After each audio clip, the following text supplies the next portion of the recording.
Assalamualaikum warahmatullahi wabarakatuh. Apa kabarnya anak-anakku sekalian? Semoga hari ini kita diberikan kebaikan dan kesehatan dari Allah Subhanahu wa taala. Amin amin ya robbal alamin.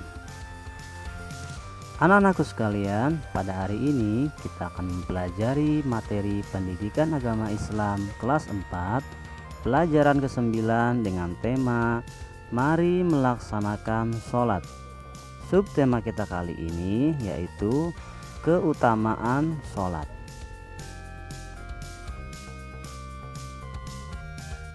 Namun sebelum belajar, alangkah baiknya kita membaca doa sebelum belajar. Rabbi zidni ilman warzuqni fahman waj'alni minas sholihin. Amin.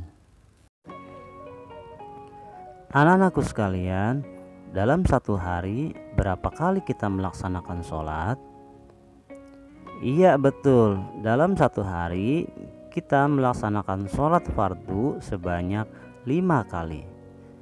Mengapa kita harus sholat? Karena sholat adalah perintah Allah yang wajib dikerjakan oleh setiap muslim, sebagaimana yang tertulis dalam Al-Quran, yang artinya, dan dirikanlah sholat, tunaikanlah zakat, dan rukuklah beserta orang-orang yang ruku. Quran Surat Al-Baqarah ayat 43.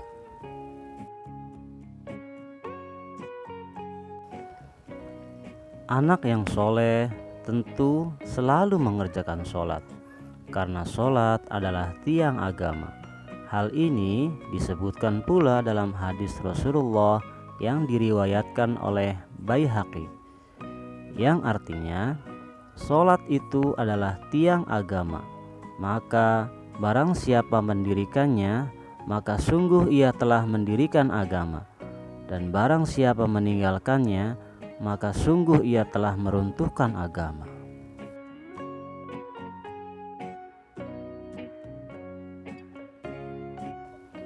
Nah, sekarang Bapak tanya, sebenarnya sholat itu apa sih? Dan adakah keutamaan sholat?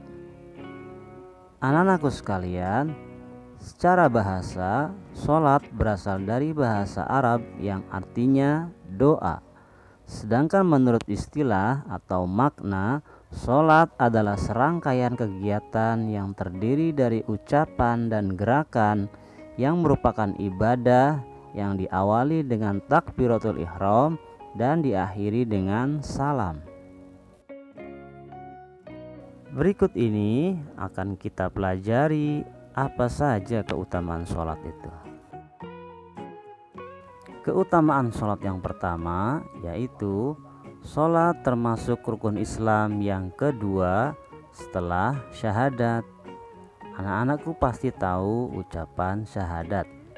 Ya betul, asyhadu an la ilaha illallah wa asyhadu anna muhammadar rasulullah. Keutamaan sholat yang kedua yaitu sholat diwajibkan atas muslim laki-laki dan muslim perempuan, yang perintahnya disampaikan secara langsung oleh Allah kepada Nabi Muhammad pada saat peristiwa Isra dan Mi'raj. Keutamaan sholat yang ketiga yaitu sholat merupakan amal perbuatan yang pertama kali akan ditanyakan oleh Allah Subhanahu wa taala kepada manusia kelak pada hari kiamat.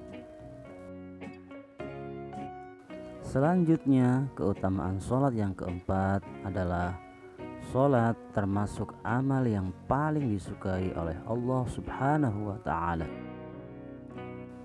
Selanjutnya, keutamaan sholat berikutnya yaitu sholat dapat menghapuskan kesalahan dan menghilangkan keburukan, sebagaimana yang Allah firmankan dalam Al-Quran, yang artinya, dan dirikanlah sholat itu pada kedua tepi siang, pagi dan petang, pada bagian permulaan malam.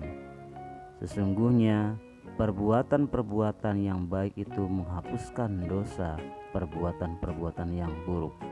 Itulah peringatan bagi orang-orang yang ingat. Quran Surat Hud ayat 114.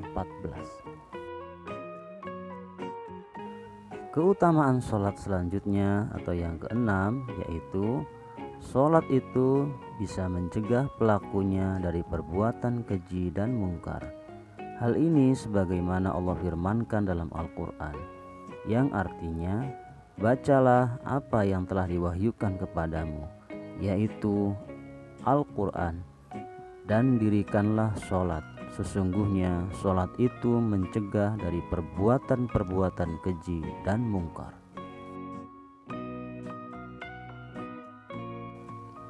Keutamaan sholat yang ketujuh, yaitu orang yang khusyuk dalam sholatnya akan mewarisi surga Firdaus.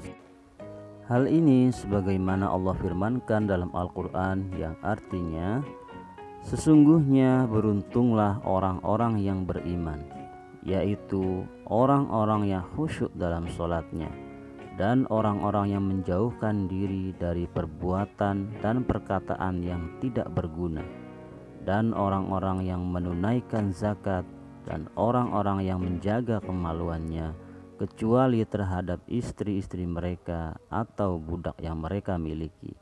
Maka sesungguhnya mereka dalam hal ini tidak tercela, dan barang siapa mencari yang dibalik itu, maka mereka itulah orang-orang yang melampaui batas, dan orang-orang yang memelihara amanah-amanah yang dipikulnya dan janjinya, dan orang-orang yang memelihara sholatnya, mereka itulah orang-orang yang akan mewarisi, yakni yang akan mewarisi surga Firdaus, mereka kekal di dalamnya. Keutamaan sholat berikutnya, yaitu sholat sebagai sarana untuk mendapatkan pertolongan dari Allah Subhanahu wa Ta'ala. Hal ini sebagaimana Allah firmankan dalam Al-Quran, yang artinya, hai orang-orang yang beriman, jadikanlah sabar dan sholat sebagai penolongmu. Sesungguhnya Allah beserta orang-orang yang sabar. Nah, anak-anakku sekalian, demikianlah beberapa keutamaan ibadah sholat yang kita kerjakan setiap hari. Semoga kita tetap tekun menjalankan sholat dan ibadah-ibadah lainnya, sehingga kita dapat selalu terhindar dari perbuatan keji dan mungkar, dan selalu diberikan pertolongan oleh Allah Subhanahu wa Ta'ala, yang pada akhirnya semoga kelak Allah mengumpulkan kita ke dalam surganya. Amin amin ya rabbal alamin. Selanjutnya, sebagai latihan, silahkan kerjakan tugas berikut ini dengan menjawab pertanyaan-pertanyaan yang ada dalam video ini. Kemudian kirimkan hasil kerja kalian kepada bapak atau ibu guru kalian. Terima kasih atas perhatiannya. Mohon maaf atas segala kekurangannya. Billahi taufiq wal hidayah. Wassalamualaikum warahmatullahi wabarakatuh.